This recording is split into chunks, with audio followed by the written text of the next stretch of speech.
Hey everybody, it's Jared Zimmer, the director of the Word on Fire Institute, and just today I actually had an hour-long exclusive discussion with Bishop Barron going through numerous questions that our Institute members submitted for the discussion. We thought we might share a few of the conversation pieces with all of you. In this video we actually discuss conspiracy theories, Mary, as well as what exactly the Word on Fire Institute is aiming to do for all of its members, especially in evangelical work. So we thought we'd share a few clips with you, and I hope you enjoy. If you'd like to watch the rest of the interview, a full hour-long discussion, be sure to go to wordonfire.institute. But for now, enjoy. Then Linda asks, why was it important that Mary be born without sin? I always like Fulton Sheen's approach to that is, Jesus, who is the fullness of purity. And Jesus comes into this deeply impure world, right? The world is tainted by sin in every nook and cranny. And Mary is a kind of cleansing zone, through which Jesus comes. That her immaculate nature, she's without sin, is a kind of bridge between the sheer perfection of God and then the sinfulness of the world. I think he uses the image of a lock, on the like the Panama Canal. When a ship is moving from one level to another, it needs a kind of intermediary waterway. And so Mary is kind of that bridge between the absolute purity of the heavenly realm and the deep impurity of earth. And she's the bridge. It's funny, Jared, I've just been thinking about this because I'm going to be in Steubenville next week for their baccalaureate mass and graduation, and I'm preaching, and it's the vigil of the Assumption. And I'm kind of playing with that very idea because I'm using Sister Wendy Beckett, the art critic, art historian, and she compared beautifully, I think, to Michelangelo's Roman Pietà. Where Mary is much bigger than Jesus. The body of Mary is actually much bigger. And she said, Mary is like a mountain, and the body of Jesus is like a river flowing down the mountain, And once you get that image, you can't really unsee it. But it's the idea, not that Mary's greater than Jesus, of course, but that somehow she's the means by which he's channeled into the world. She contains him in that sense. She's the vehicle by which his grace and purity comes into the world. And I think that has a lot to do with the role she plays in the incarnation and salvation history. And then Philip asks, he actually mentions a specific article, but I think it points to a larger question in regard to conspiracy theories. How is it that Catholics can view conspiracy theories, especially right now where there's a lot of them out there? Yeah, they're attractive because we're pattern-seeking animals, right? That's the way the mind works. And that's, I think, is a good way to interpret the agent intellect in Thomas Aquinas. It's searching for, he call it form, I call it pattern. We're pattern-seeking animals. So I don't just take in the world dumbly the way an animal would, but I'm always looking for the pattern, the form. Lonergan calls it having an insight, right? I say, oh, this is an example of that, or this fits under this category. And then I test it. I see, is that a correct hypothesis? So we look for patterns. That's our very nature. Now, a conspiracy theory is, I think, an attempt to do that, to find a pattern that makes sense of things. So I get the instinct behind it. I'll furthermore say this. Sometimes there are conspiracies. Sometimes there are elaborate patterns that explain things. Okay. But I would always say to those looking for conspiracies, apply Occam's razor relentlessly, right? Occam's razor that says, always prefer the simpler explanation or simplest explanation. If you have a range of hypotheses for a given phenomenon and you're a pattern-seeking animal, good, that's all right, look for patterns. But Occam's razor says, always prefer the simplest explanation first. And if and only if you can rule that out, then move on to the next simpler explanation. The danger is, oh, something happened. Oh, that's interesting. Let's fly to the most wildly improbable explanation. Or Oh no, I gave it a chance. I looked at a simple explanation, but it doesn't work. Therefore, I'll rush right to the wildest explanation. No. Be patient. Be careful.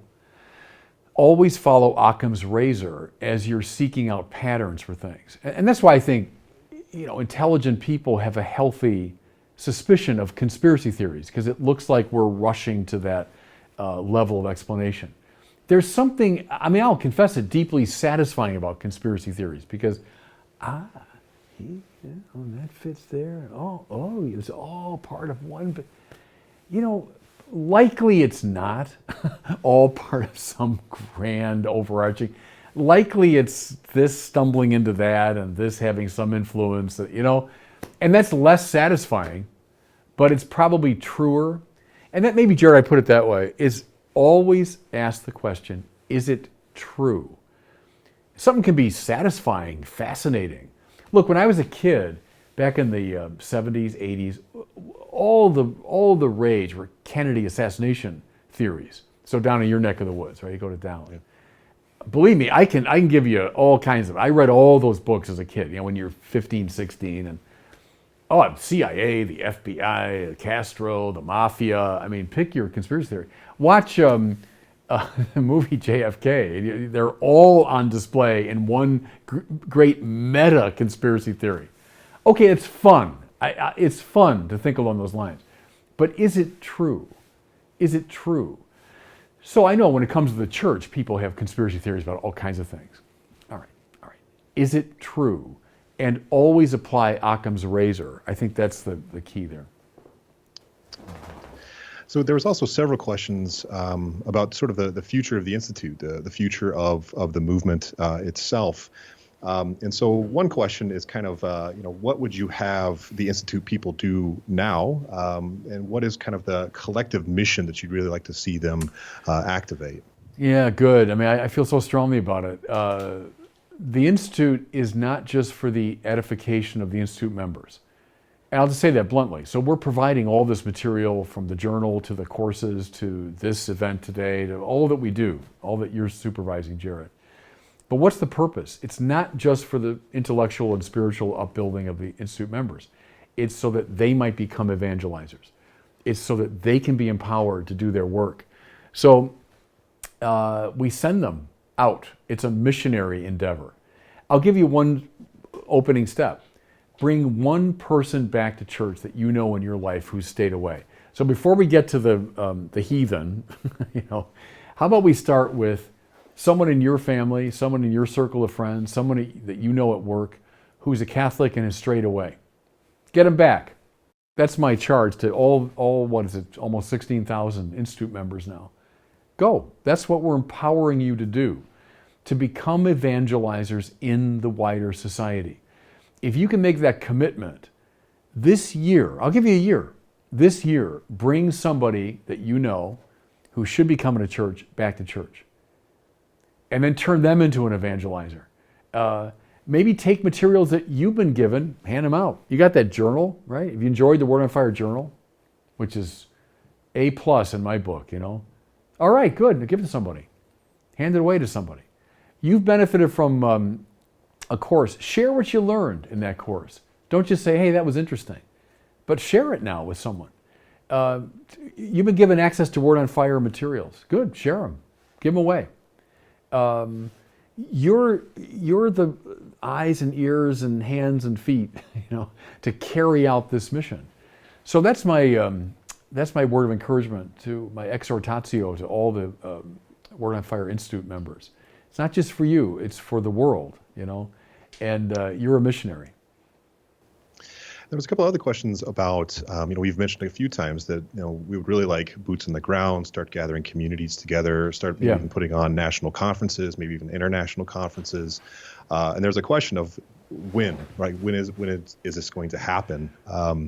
And I can speak to a little bit of that as well. But you say it's because you're the man. You'll answer that question. Yeah. Well, interestingly, we actually hired, of course, a fellow of Word on Fire Communities back in June, and he is currently in the process of getting all of the back-end management to start creating that. One thing that happened, though, is COVID. So as far as publicly being able to tell people to gather together is near illegal in some Yeah, places that's right right. now. Yeah. And so in the coming months, we're actually planning on starting to create online communities. So Google Hangouts started to use that digital reality to start the process, getting people praying together, going through the Word on Fire Bible together to start the process. And then hopefully when some of these legislations lift, then we'll just have boots on the ground Good. ready to go. And then same thing with the conferences. We've been planning and putting Right. a lot of work and resources into getting those rolling, and we've been having discussions about it, you and I. And again, COVID happened, and so it's just kind of created a little bit of a gamble of planning things that are person to person. So we're trying to kind of play that game right now, but know that that is one of the next major moves for us to start making that happen. Good, and that's what I want. That's what I want. And you're right. I hadn't quite thought of it in that focused way that COVID has really interrupted all those moves.